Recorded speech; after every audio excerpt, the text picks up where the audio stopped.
మీ personal interviews మరియు వ్యాపార ప్రకటనల కొరకు ఈ నెంబర్ని సంప్రదించండి. నమస్కారం, నా పేరు డాక్టర్ షగుఫ్తా. నేను న్యాచురోపతి డాక్టర్ని. ఈ మధ్య కాలంలో ఆడవాళ్ళలో ఒక భయం అనేది క్రియేట్ అయిందండి. ఎందుకంటే ఈ బ్రెస్ట్ క్యాన్సర్స్ ఎక్కడన్నా వస్తాయేమో, ఈ యూట్రైన్ క్యాన్సర్స్ ఎక్కడన్నా వస్తాయేమో, సో ఈ క్యాన్సర్స్ ఎందుకు వస్తున్నాయి, మేము నార్మల్ లైఫ్ స్టైల్ లీడ్ చేస్తున్నాము, సో చాలా చోట్ల ఈ బ్రెస్ట్ క్యాన్సర్స్ అనేవి కామన్గా వింటున్నాము, అసలు ఎందుకు వస్తాయి. సో చాలామంది కామెంట్స్లో కూడా మాకు కామెంట్స్ చేశారు, ఈ బ్రెస్ట్ క్యాన్సర్స్ రాకుండా మనం ఎలాంటి ప్రికాషన్స్ తీసుకోవాలి మేడం, అండ్ బ్రెస్ట్ క్యాన్సర్స్ వచ్చినప్పుడు సిమ్టమ్స్ ఎలా ఉంటాయి సో అనేది చాలామంది అడిగారు. అండ్ ఈవెన్ దో మాకు క్లినిక్లో వచ్చిన వాళ్ళు కూడా చాలామంది సో క్లినికల్ ఎగ్జామినేషన్ కోసం వస్తూ ఉంటారు. సో బ్రెస్ట్లో ఏమైనా రమ్స్ ఉన్నాయా, సో మాకు ఒక్కొక్కసారి పెయిన్ వస్తుంది, ఇవి క్యాన్సర్ రిలేటెడ్ ప్రాబ్లమ్స్ అనేది చాలామంది అడుగుతుంటారు. సో ఆ క్వశ్చన్స్ అన్నిటికీ ఆన్సర్ మీకోసం ఇది.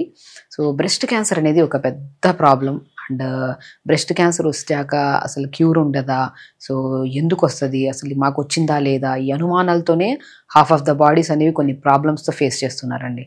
సో నేనేమంటానంటే ప్రతి ఉమెన్కి నేను చాలా ప్రీవియస్ వీడియోస్లో బ్రెస్ట్ క్యాన్సర్స్కి మనము రాకుండా ఎలాంటి ప్రికాషన్స్ తీసుకోవాలనే ఫుడ్ ఐటమ్స్ చెప్పాను.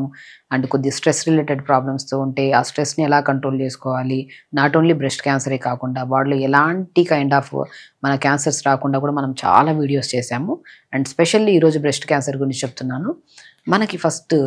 మనకి కొన్ని సిమ్టమ్స్ కనపడతాయండి. ఎలా అంటే మనం ఎందుకంటే మనకి యంగ్స్టర్స్లో చాలా రేర్గా చూస్తాం, బట్ ఆఫ్టర్ డెలివరీస్ తర్వాత కానీ లేదంటే 40 to 50 years వాళ్ళలో మనం 100 మందిలో అట్లీస్ట్ ఒక 10 to 15% చూడగలుగుతాం బ్రెస్ట్ క్యాన్సర్స్ ఉన్నాయని.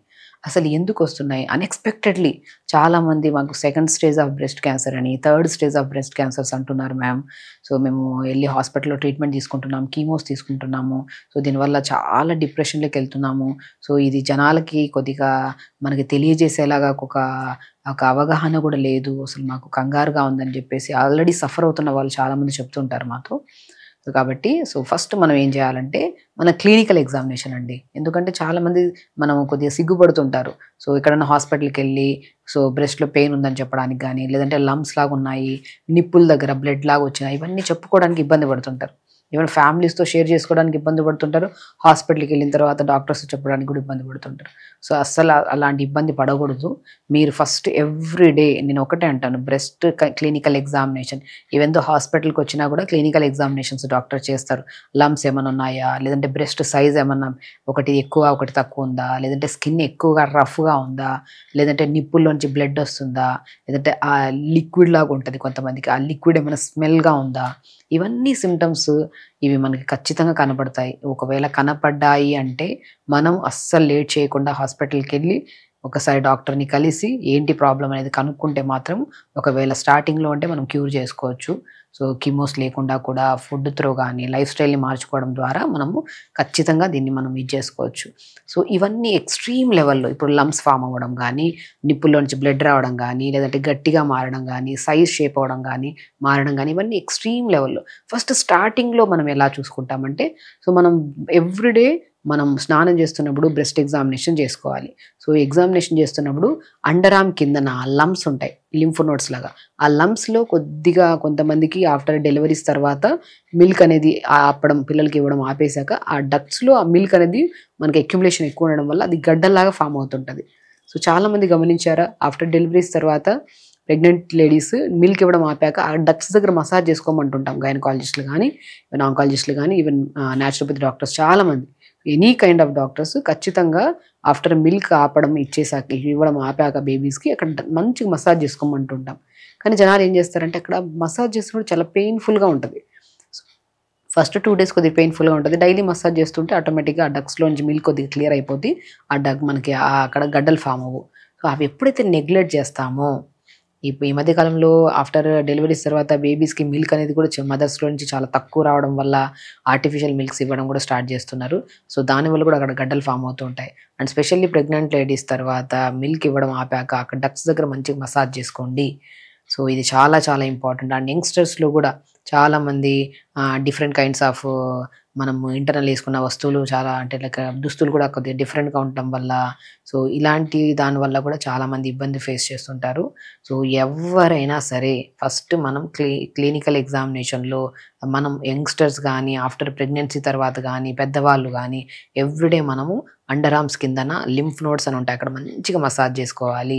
చెస్ట్లో కూడా ప్రెస్ చేసుకుంటూ ఉంటే మనకి ఎక్కడ పెయిన్ ఉంది, సో ఏదైనా మనకి నిప్పుల్స్ దగ్గర ఏదైనా బ్లడ్ లాగా వస్తుందా, లేదంటే సైజ్ షేప్ ఏమైనా మారిందా, ఇవన్నీ మనం చూసుకుంటూ ఉండాలి.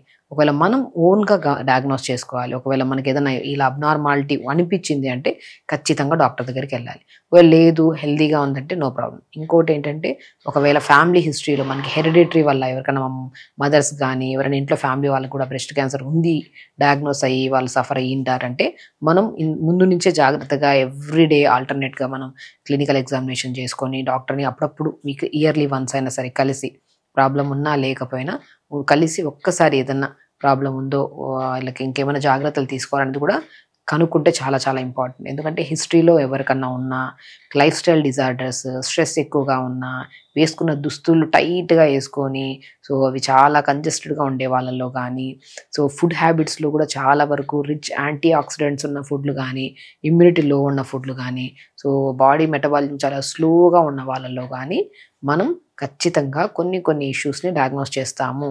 సో అలాంటప్పుడు బ్రెస్ట్ క్యాన్సర్ అనేది ప్రాముఖ్యతగా మనం గమనిస్తాము. ఇలాంటివి మనకి చేంజెస్ ఏమన్నా ఉంటే మాత్రం సో లైఫ్ స్టైల్ని మార్చుకోవాలి, ప్రతిరోజు యోగా చేసుకోవాలి.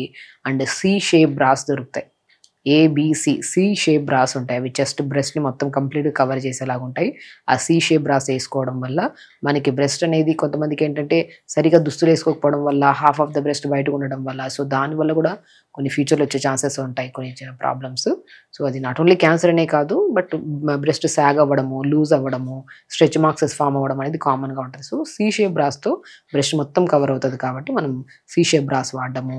అండ్ ఫుడ్లో నేను చెప్పాను, సో మన బాడీలో ఇమ్యూనిటీ పవర్ ఎక్కువ ఉందనుకోండి మనకి ఎలాంటి టైప్ ఆఫ్ క్యాన్సర్స్ రావు. ఇమ్యూనిటీ బూస్టర్స్గా మనం ఏం వాడతాం, cranberry juices, strawberry juices, blueberry juices, ఇవి చాలా చాలా ప్రాముఖ్యత అండి. యాంటీ ఆక్సిడెంట్స్ ఎక్కువ ఉంటాయి, యాంటీ ఫంగల్, యాంటీ బ్యాక్టీరియల్గా పనిచేస్తుంది, యాంటీ వైరల్గా పనిచేస్తాయి. ఇవి చాలా స్ట్రెంథనింగ్. ఒకవేళ ఇవి దొరకలేని పక్షాన క్యారెట్, బీట్రూట్, యాపిల్, ఆమ్లా, ఇవి పొద్దునే మనం ఒక హాఫ్ క్యారెట్, 1/4 బీట్రూట్, 1/4 యాపిల్, చిన్న ఆమ్లా ముక్క వేసుకొని ఒక గ్లాస్ నీళ్ళు వేసి మిక్సీ పట్టేసి గుజ్జంతా పిండేసి జ్యూస్ తాగండి. ఈ జ్యూస్ వల్ల మన బాడీలో బ్లడ్ ప్యూరిఫికేషన్ బాగుంటుంది, ఈ క్యాన్సర్స్ రాకుండా కూడా మనం కాపాడుకోవచ్చు. సో ఇంకొకటి ఏంటంటే ఈ పల్ప్ మిగులుతుంది కదా, జ్యూస్ చేసిన తర్వాత గుజ్జు మిగులుతుందా, ఆ గుజ్జును బాడీ మొత్తం అప్లై చేసి స్నానం చేయడము. అండ్ స్పెషల్లీ డక్ట్స్ దగ్గర, అండర్ ఆర్మ్స్ కింద డక్ట్స్ ఉంటాయి కదా, గడ్డల్లాగా ఉంటాయి, ఆ డక్ట్స్ దగ్గర కూడా మనం చెస్ట్ మొత్తం ఈ రౌండ్గా ఈ పల్ప్ వేసేసిన మనం మంచిగా మనం సున్నిపిండి ఎలా రాస్తాం అలా రాసుకొని స్నానం చేయడం వల్ల బాడీలో మనకి ఎక్కడ లంప్స్ ఫామ్ అవ్వవు, గడ్డలు ఫామ్ అవ్వవు. అండ్ స్పెషల్లీ మనం డైలీ మనం మసాజ్ చేసుకొని స్నానం చేయడం వల్ల చెస్ట్ ఎప్పుడు లూజ్ అవ్వడం, సాగ్ అవ్వడం అనేది జరగదు.